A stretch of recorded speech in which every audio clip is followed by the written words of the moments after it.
ஆன்மீக நண்பர்கள் அனைவருக்கும் வணக்கம். ஓம் ஸ்ரீ மகா பெரியவா திருவடிகள் சரணம். நாம் இன்னைக்கு இந்த வீடியோவில் என்ன பார்க்க போகிறோம் அப்படின்னா, அனைத்து பிரச்சனைகளும் தீர பெண்கள் வணங்க வேண்டிய 7 கோவில்கள். அது என்னென்னு தெரிஞ்சுக்கிறதுக்கு முன்னாடி இது வரைக்கும் நம்ம சேனலை சப்ஸ்கிரைப் பண்ணாதவங்க சப்ஸ்கிரைப் பண்ணிக்கோங்க. இந்த வீடியோ பிடிச்சிருந்துச்சுன்னா ஒரு லைக்குமே கொடுத்துருங்க. வாங்க இப்போ நம்ம வீடியோக்குள்ளே போகலாம். தமிழகம் முழுவதும் பல்வேறு கோவில் நகரங்கள் இருக்கு. அதில் காஞ்சிபுரம், தஞ்சாவூர், மதுரை, கும்பகோணம் ஆகியவை பெயர் பெற்றது. ஏன் அப்படின்னா இந்த நகரங்களில் அதிக கோவில்கள் இருக்கு. அதனால தான் இதை கோவில் நகரம் அப்படின்னு அழைக்கப்படுது. இங்கு வாழ்க்கை ஏற்படும் அனைத்து பிரச்சனைகளுக்கும் தீர்வு தீர்க்கும் ஸ்தலங்கள் இருக்கு. நேரில் சென்று இந்த கோவில்களை வழிபாடு செஞ்சால் பிரச்சனைகள் நீங்கி வாழ்க்கை வளம் பெறும் அப்படின்னு கூறப்படுது. அந்த வகையில் நோய், கல்வி, குடும்ப பிரச்சனை இந்த மாதிரி எந்த விதமான பிரச்சனைகளை தீர்க்க பெண்கள் எந்த கோவிலுக்கு வழிபாடு செய்யணும் அப்படின்னு இந்த ஆன்மீக பதிவில் நம்ம பார்க்க போகிறோம். பெண்கள் வழிபாடு செய்ய வேண்டிய கோவில்கள்.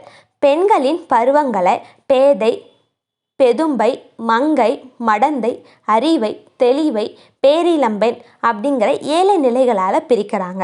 இந்த 7 நிலைகளில் பெண்கள் வாழ்க்கையில் பலவிதமான பிரச்சனைகளை சந்திக்கிறாங்க. இப்படி ஏற்படும் பிரச்சனைகளை தீர்க்கிறதுக்கு பெண்கள் வாழ்நாளில் ஒரு முறையாவது சப்த மங்கை தலங்களான திருச்சக்கராப்பள்ளி, அரிமமங்கை, சூளமங்கை, நந்திமங்கை, பசுமங்கை, தாளமங்கை, புள்ளமங்கை ஆகிய கோவில்களை தரிசிக்கணும். இக்கோவில்கள் தஞ்சாவூர் மாவட்டத்தில் ஐயம்பேட்டை அருகில் இருக்குது. இந்த சப்தஸ்தான தலங்களை சப்த மங்கையோட தொடர்புடையது அப்படின்னு சப்தஸ்தான விழா அப்படின்னும் ஏலூர் திருவிழா இப்பகுதியில் கூடுதல் சிறப்புடன் கொண்டாடப்படுது. இந்த ஏலூர் தலங்களும் சோழர் காலத்தை சேர்ந்தது அப்படிங்கிறதுனால இங்கே கல்வெட்டுக்கள் சான்றுகளாக இருக்குது. இது இன்னும் சிறப்பான செய்தி. முதலும் முடிவாக ஞான சம்பந்தர் பதிகம் பெற்றது. அனைத்துமே காவேரியின் தென்கரை தலங்கள். ஏலூர் திருவிழா இங்கே 2 நாட்கள் முழுமையாக நடைபெறும். பங்குனி திருவிழாவின் போது அனவித்ய நாத சர்மாவுடன் ஏலூர் வளம் வந்தால் சப்தமங்கையின் அருள் பெற்று சகல தோஷங்களும் நிவர்த்தியாகும் அப்படிங்கிறது நம்பிக்கை. சப்தமங்கை தலங்களில் முதல் தலமாக இருக்கிறது சக்கரமங்கை. இதனை சக்கரப்பள்ளி அப்படின்னும் அழைக்கிறாங்க.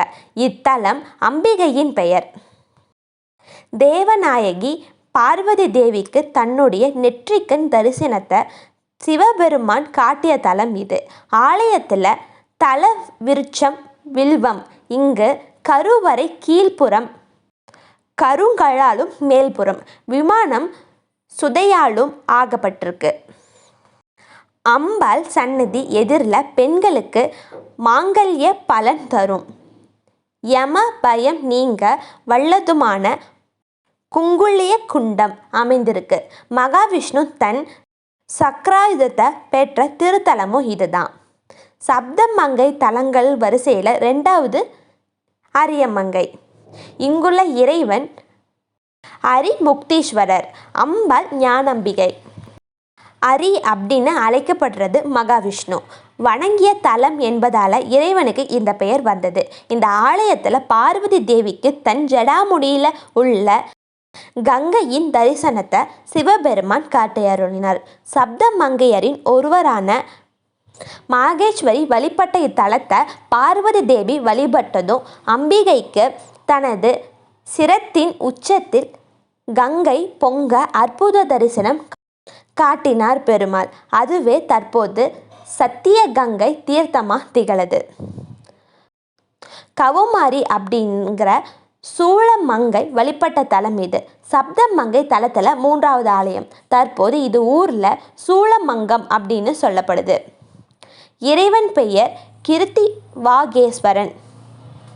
அம்பாளின் பெயர் அலங்காரவள்ளி. அம்பாள் இங்கு மங்கை வடிவில் காட்சியளிக்கிறாங்க.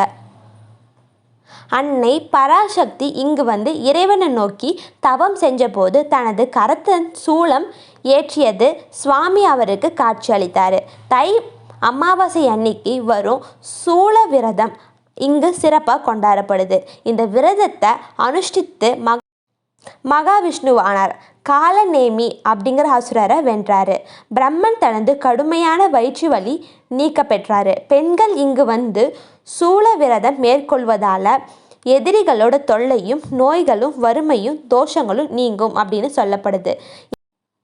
இந்த வரிசையில் சப்தமங்கையின் தலங்களில் 4வது ஆலயம் என்னன்னு பார்த்தீங்கன்னா நல்லிசேரி அப்படிங்கிற இடத்துல அமைஞ்சிருக்கு.